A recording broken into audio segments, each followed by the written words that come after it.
Everyone, John here at the PT Services Group. Welcome back to PTS Dan with Dan Hudock. Hudock. Good morning, John.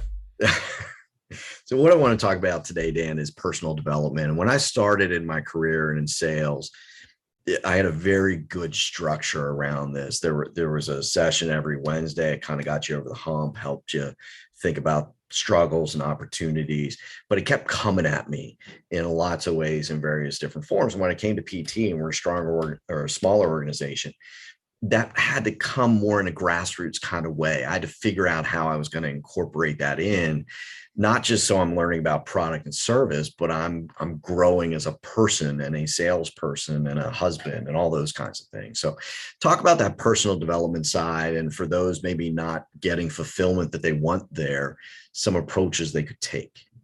Yeah, well, there's no doubt that if our personal side is good, typically our business side is good.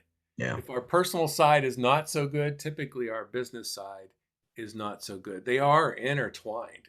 And so a lot of times people forget about that. I remember I was talking with a company at 3 salespeople, and we were talking about setting personal goals. And the one woman said, "I don't believe in setting personal goals." And I was shell shocked. Really? She goes, "Well, why fix something that's not broken?" And I go, "There's no area of your life you'd like to change to make better." She said, "Oh yeah, there's lots of them, but I just don't believe in having to do personal development." What's interesting is the other 2 salespeople agreed with her. And so when the company started to have goals and started to develop KPIs and all that, they would have none of it. 2 of the salespeople left within a month, and the third, the woman, is hanging on by a thread there.